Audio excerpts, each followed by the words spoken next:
Do you want to save 20 to 30% of your building's yearly utility costs? Well, today's problem solved is brought to you by Parity, New York City's leading HVAC optimization service for condos and co-ops. Hundreds of property managers, board members, and resident managers trust Parity to improve their building's energy efficiency and save 5 to 6 figures on utility costs each year. To learn more, visit paritygo.com or email contact@paritygo.com. Welcome to Problem Solved, a conversation about the challenges facing New York co-op and condo board directors. I'm Emily Myers with Habitat Magazine, and I'm joined by Punit Shah, Vice President of Existing Buildings at the engineering consultancy firm Bright Power. Punit, welcome. Thank you for having me, Emily. So the majority of buildings will meet emission caps set for the first Local Law 97 compliance period. But the question is, what happens after that? We'll discuss some of the stepping stones to decarbonisation and how boards should be thinking about the future, even if full electrification isn't currently feasible. Punit, you have lots of experience in this area, and I know every building is different. But let's start with a look at a 150 plus unit condo you're working with on the Upper East Side. What are some of the building's current challenges? Right. So you absolutely are correct that a lot of the buildings that are in the 2024 cycle for Local Law 97 are under the cap. But the 2030 cycle is somewhere they have to take actions because they are facing fines, right? It does sound like it's 6 years away from the current deadline, but there is very little time, especially for buildings that need to make significant change. So the building that we are working with on the Upper East Side is coming up with the plan to electrify their heating and domestic hot water, but they're essentially starting from scratch. They have a steam boiler that was installed in like 2000, still has about 5 to 10 years of life in it, but they're focusing on taking measurable steps towards electrification. What we were able to do in a service with them is do an electrification feasibility study, which evaluates all options to electrify the building, right? So we essentially put like building blocks for them in a phased approach to tackle not only their energy consumption, but also their ongoing maintenance issues and really prepare for electrification. So what fines are they facing in 2030? So they're facing about $100,000 worth of fines in the 2030 to 2035 cycle. And the plan is then a phased electrification. Can you explain some of the steps and break down the key phases of the plan? Right. So the way we like to approach is break it down into kind of 3 major phases. The first phase is identifying how they can implement measures that extend the life of the existing equipment, right? So in the first phase, we recommended a set of retrocommissioning measures that would really help them improve the performance of the existing boiler and distribution system. We also recommended a package of measures that have less than 3 to 5 year payback, wherein their investment will result in energy savings, but also carbon reduction. And in the next phase is what we call electrification readiness, which is where you would want to evaluate the existing envelope and implement load-reducing measures, which will help you electrify the property both on the domestic hot water and heating cooling side, followed by the final phase of electrification implementation, which is when you convert your heating and domestic hot water through either partial electrification or full electrification, whichever suits best. Okay, and importantly, what's the cost and can they tap into incentives for this? Right. So the package of measures that we are recommending with a lower kind of a quicker payback, we were looking at an investment of $200,000, savings of about $35,000 to $40,000 generated by the energy savings. And we were estimating an incentive of about $40,000 to $50,000. So the payback essentially for the quick turnaround measures was 3.5 to 4 years. In the next phase, where we are talking about measures like window replacement or upgrading the electrical infrastructure, and also improving their ventilation, we are looking at a higher investment, obviously, because those are capital projects, right? So we're looking at about $2.5 to $3 million in investment, with incentives covering up to $350,000 to $400,000.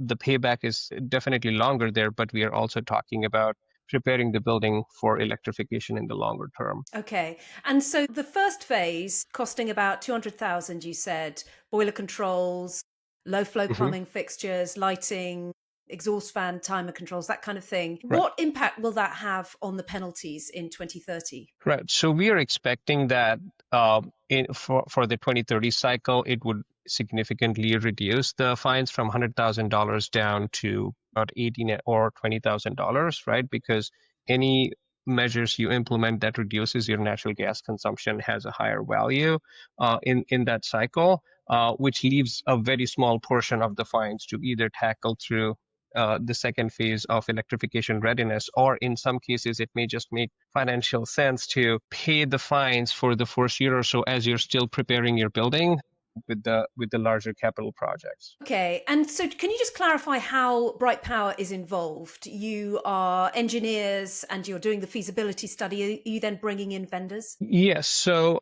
we focus on providing a holistic approach, and we focus on providing services that really help our properties and clients take the building from where they are right now to kind of a full decarbonization, right? So in our first kind of service, we are talking about providing auditing service or feasibility studies wherein we can help buildings plan their approach towards decarbonization and addressing their local 197 fines. As we help the buildings prepare their package of measures, we also provide what we call consulting services, wherein we would help them set up the bid package. We would help them identify the appropriate contractors. We would help them select the contractors and then act as the owner's rep throughout the construction process, working with the building and the contractors to make sure that the measures are installed to the best intent and realize an optimal energy savings, right? And then we follow it up with an MNV process or a functional performance testing to make sure that the systems are installed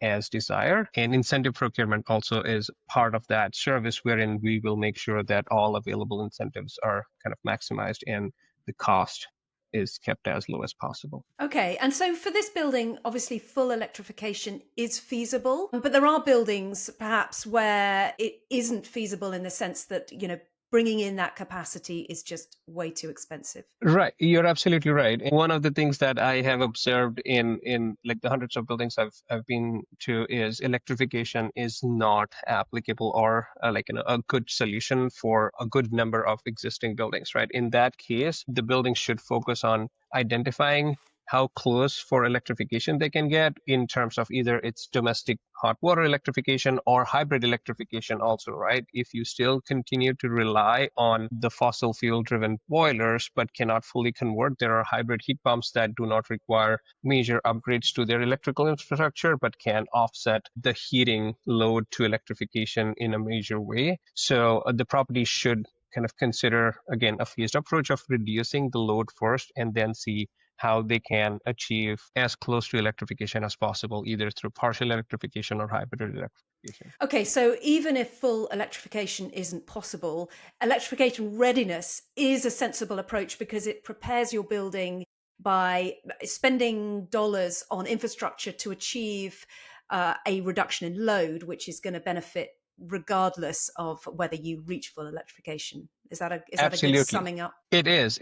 And I would also go ahead and say that as properties are preparing to invest, they should ask whether the money that they're investing, how is it benefiting the building's approach towards local 197, right? If you're installing an equipment, if it's going to be redundant or not applicable in the next 4 to 5 years or 4 to 8 years, if you convert to electrification, then you might want to consider a different approach. So any measure, any investment that is going in reducing the loads in a quicker payback to extend your existing equipment is a great investment, in my opinion. So perhaps you've touched on it, but what are the biggest takeaways then from this project that other boards should be thinking about?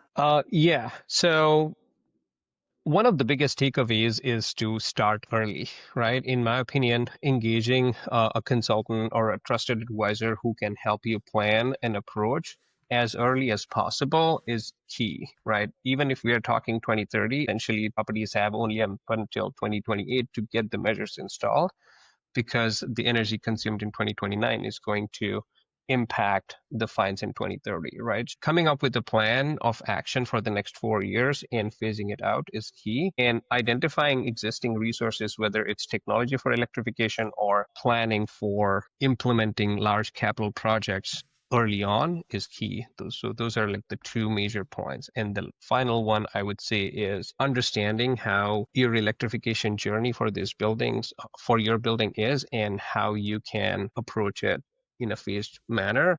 And again, not trying to grab a big bite, but just breaking it into pieces and making progress one step at a time. Wow, lots of good information there. Thank you so much, Punit. Thank you for having me. Punit Shah, Vice President of Existing Buildings at the engineering consultancy firm Bright Power. If you serve on a co-op or condo board in New York, Bright Power is your partner for cutting energy costs and boosting resident comfort. Whether your building struggles with uneven heating or the latest energy compliance laws, Bright Power's expert team leverages practical experience and data from over 100,000 buildings to comprehensively investigate building systems and deliver integrated solutions, helping you save money, comply with local laws, and add value for residents. Discover how Bright Power can help your board at brightpower.com, where better buildings begin.